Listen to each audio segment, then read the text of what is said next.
सोचो कि आपने जॉब रिजाइन कर दी, नई जॉब टीसीएस में मिल गई, ज्वाइनिंग डेट भी आ गई और फिर एक दिन ईमेल आता है, your joining date has been postpone. क्या ये फेयर है? क्या सिर्फ पोस्ट कटिंग के नाम पे करियर के साथ खेला जा रहा है? आज हम बात करेंगे उन सभी लोगों के लिए जो टीसीएस को ज्वाइन करने वाले थे लेकिन अब अनसर्टेनिटी में जी रहे हैं। सिर्फ एक न्यूज वीडियो ही नहीं है, ये एक वॉइस है उन सभी प्रोफेशनल्स की जो सिस्टम के डिसीजन के साइलेंट विक्टिम बन गए हैं। So guys, hello friends, welcome back to our channel. आज हम बात करने वाले हैं एक ऐसे टॉपिक पर जो हजारों लोगों के फ्यूचर का इम्पैक्ट कर रही है, टीसीएस की ज्वाइनिंग डिले पॉलिसी पर। एक तरफ रेजिग्नेशन दे चुके प्रोफेशनल्स, दूसरी तरफ अनसर्टेनिटी का फेस। टीसीएस एक नाम है जो आईटी दुनिया का लीडर है, लेकिन अब लोग इसी कंपनी के टीसीएस से परेशान हो रहे हैं। सो फ्रेंड्स, सबसे पहले बात करते हैं लेटेस्ट अपडेट की। जुलाई 2025 में जिनकी ज्वाइनिंग टीसीएस में होने वाली थी, उनको एक ईमेल आया, your joining has been postponed due to business and project constraint. मतलब ना कोई न्यू ज्वाइनिंग डेट, ना कोई क्लैरिटी। कुछ लोगों के लिए ये डिले सिर्फ एक क्वार्टर का बोला गया है, लेकिन कई कैंडिडेट्स को तो बस एक लाइन मिली, वेट फॉर फर्दर कम्युनिकेशन। शौक की बात तो ये है, ये सब कुछ लास्ट मोमेंट पर ही बोला गया, जब लोगों का नोटिस पीरियड कंप्लीट हो चुका है एंड कुछ लोग तो ऑलरेडी जॉब छोड़ चुके हैं। टीसीएस ने इससे पहले 2024 में अक्टूबर बैच के ज्वाइनिंग डिले किया था। फिर जनवरी 2025 में लेटरल हायरिंग के लिए भी ऑनबोर्डिंग पुश किया गया एंड अब जुलाई 2025 में कैंडिडेट भी इस कंफ्यूजन और टेंशन का शिकार बन चुके हैं। रीजन वही पुराना घिसा पिटा, project delay, client approval pending, internal reshuffling. लेकिन सवाल ये उठता है, क्या एक ग्लोबल आईटी कंपनी से ये एक्सपेक्ट करना कि वो लास्ट मोमेंट पर करियर को पोस्ट कर दे, ज्वाइनिंग कंफर्मेशन के बाद भी ज्वाइनिंग को पोस्टपोन करना, ये सिर्फ एक डिले नहीं है, ये एक इमोशनल डैमेज है। और सबसे बड़ी बात, कोई अकाउंटेबिलिटी नहीं है, बस एक ईमेल और साइलेंस। और अब बात करते हैं टीसीएस के एचआर और ऑफिशियल स्टैंड पॉइंट की। कंपनी का कहना है कि हमारे पास करंट प्रोजेक्ट के लिए जो रिसोर्सेज चाहिए उनसे ज्यादा लोग बेंच पर हैं। मतलब जो लोग अभी अवेलेबल ही नहीं है, उनको मैनेज करना पोस्ट के हिसाब से मुश्किल हो रहा है। इसलिए टीसीएस ने लेटरल हायरिंग ज्वाइनिंग डेट को डिले करने का डिसीजन लिया है, ताकि न्यू हायर्स को ऑनबोर्ड करने से पहले एक्सिस्टिंग रिसोर्स को एक्शन यूज हो सके। एंड एक एचआर ने कहा, ये डिसीजन बिजनेस नीड्स और बजट कॉन्स्ट्रेंट की वजह से लिया गया है। हम प्रोजेक्ट की डिमांड के अकॉर्डिंग ही हायरिंग करते हैं, लेकिन ये भी सच है कि इस तरह के डिले कैंडिडेट्स के लिए काफी स्ट्रेसफुल होते हैं, खासकर उनके लिए जो अपनी करंट जॉब रिजाइन कर चुके हैं या वो लोग जो नोटिस पीरियड पर हैं। एंड एक कैंडिडेट ने लिखा, my joining date is postponed, no new dates given, joining dates was on 28 July. सोचिए, आपने सब कुछ प्लान कर लिया, ज्वाइनिंग डेट भी फिक्स थी और एक दिन मेल आया, सॉरी डेट पोस्टपोन हो गई है। कोई न्यू डेट भी नहीं आई, सिर्फ साइलेंस। ये अनसर्टेनिटी सिर्फ डेट की ही नहीं है, ये पूरी जिंदगी को होल्ड पर डाल देती है। एंड सेकंड पोस्ट तो और भी ज्यादा इमोशनल है। एक यूजर ने लिखा, I had a confirm joining with TCS on 23 July 2025 for which I resigned from my job. I was relieved on 17 July. Now TCS has postponed the joining by 3 months. Friends, 3 महीने का gap, बिना salary, बिना security और बिना clarity के। उन्होंने लिखा, has anyone faced a similar situation? Is there any way to escalate or request consideration? ये डेस्परेशन ही नहीं है, ये एक जेन्युइन सवाल है। करियर के साथ ऐसा क्यों हो रहा है? Third case straight forward warning था सब लोगों के लिए। TCS ने फिर से ज्वाइनिंग एक्सटेंड कर दी है। अगस्त, सितंबर, अक्टूबर वाले अब दूसरी जॉब देखें, ज्वाइनिंग अब दिसंबर 2025 तक डिले हो गई है।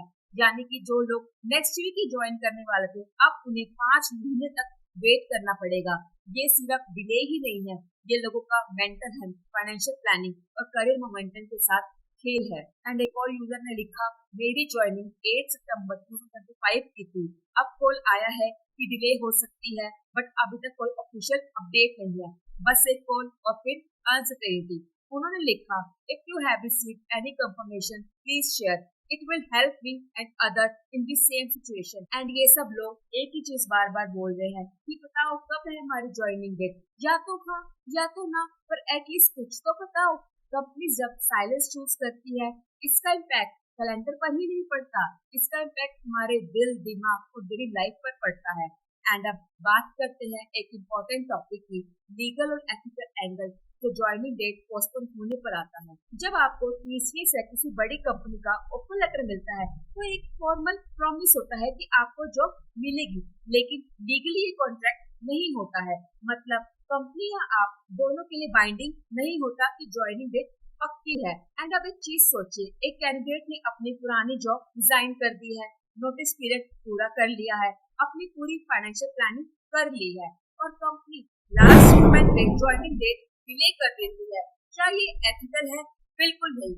ये कैंडिडेट के करियर और मेंटल हेल्थ पर बुरा इम्पैक्ट डालता है। एंड इस सिचुएशन में आपको क्या करना चाहिए?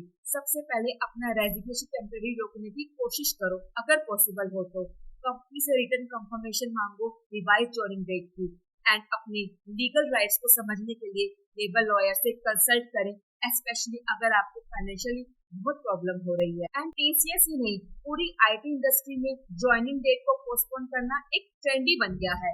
इन्फोसिस, विप्रो, कैपजेमिनी, एसेंचर सबने पहले 2-3 साल में लेटरल हायरिंग में डिले किए हैं। इसका रिजल्ट सिंपल है, कंपनी अब अपने हायरिंग और प्रोजेक्ट बजट को टाइट कंट्रोल कर रही है। क्वार्टर वाइज रिसोर्स प्लानिंग इतने इम्पोर्टेंट हो गए हैं कि वो कैंडिडेट को लास्ट मोमेंट तक होल्ड में ही रखती है। ये सिर्फ कॉस्ट कटिंग ही नहीं है, बल्कि एक स्ट्रेटेजिक मूव है टू रिड्यूस बेंच टाइम और अननेसेसरी पेरोल लोड। लेकिन इससे ज्यादा नुकसान किसे पड़ता है? एम्प्लॉयज को, जो अननेसेसरी वेटिंग में पड़ जाते हैं, करियर ग्रोथ नहीं कर पाते और फाइनेंशियल प्रेशर तो अलग ही लेवल पर होता है। एंड ये पूरा आईटी सेक्टर एक ऐसे फेस में है जहां ज्वाइनिंग डिलेस को नॉर्मल समझने लगे हैं। क्या ये सही है? क्या एम्प्लॉयज के लिए ये फेयर ट्रीटमेंट है या सिर्फ कंपनी के प्रॉफिट के लिए सेक्रीफाइस? ये सवाल तो सभी आईटी एम्प्लॉयज को सोचना है। तो अगर आपकी टीसीएस की ज्वाइनिंग डेट पोस्टपोन हो गई है तो टेंशन मत लो, कुछ स्टेप हैं जो आप तुरंत ले सकते हो। सबसे पहले तो एचआर को पोलाइटली और प्रोफेशनल मेल भेजो, पूछो कि ज्वाइनिंग डेट कब है, कोई अपडेट आया या नहीं आया तो शेयर करें। दूसरा, अपनी जॉब सर्च को एक्टिव रखना बहुत जरूरी है, क्योंकि ज्वाइनिंग डिले का मतलब ये नहीं है कि आप रुक जाओ। मार्केट में और भी ऑप्शन है, देखना स्टार्ट कर दो। एंड अगर आपको फुल टाइम रोल नहीं मिल रहे हैं तो कॉन्ट्रेक्चुअल या फ्रीलांस वर्क के लिए अप्लाई करते रहो। ये टेम्परेरी इनकम और एक्सपीरियंस दोनों ही देगा। एंड अपनी फाइनेंशियल प्लानिंग टाइट रखो, जो पैसे आपके पास है उसको मैनेज करना सीखो ताकि फाइनेंशियल स्ट्रेस ना हो। बजट बनाओ और अपने अननेसेसरी एक्सपेंसेस कम करो। एंड टीसीएस जैसी बड़ी कंपनी से हमें उम्मीद होती है स्टेबिलिटी, ग्रोथ और रिस्पेक्ट की, लेकिन जब बार बार ज्वाइनिंग डेट पोस्टपोन होती है तो सिर्फ एक ईमेल का इशू ही नहीं बनता, ये आपकी करियर और जिंदगी का डिस्ट्रप्शन होता है। ये डिले सिर्फ आपकी फाइनेंशियल कंडीशन नहीं, मेंटल हेल्थ पर भी असर डालता है। हम समझते हैं कि बिजनेस जरूरी होते हैं, पर एम्प्लॉय की डिग्निटी और रिस्पेक्ट सबसे ऊपर होनी चाहिए। एंड इसलिए कंपनी को चाहिए वो थोड़ा ट्रांसपेरेंट रहे, टाइमली कम्युनिकेट दे। आपका करियर आपका हक है, उसे अननेसेसरी डिले से मत गुजरने दीजिए। एंड अगर आपके साथ भी ऐसा कुछ हुआ है तो नीचे कमेंट सेक्शन में अपनी स्टोरी जरूर शेयर करें। अगर ये वीडियो आपको पसंद आए तो लाइक करें, चैनल को सब्सक्राइब करना मत भूलें। हम सब मिलकर ही अपनी आवाज को और ज्यादा स्ट्रॉन्ग बना सकते हैं।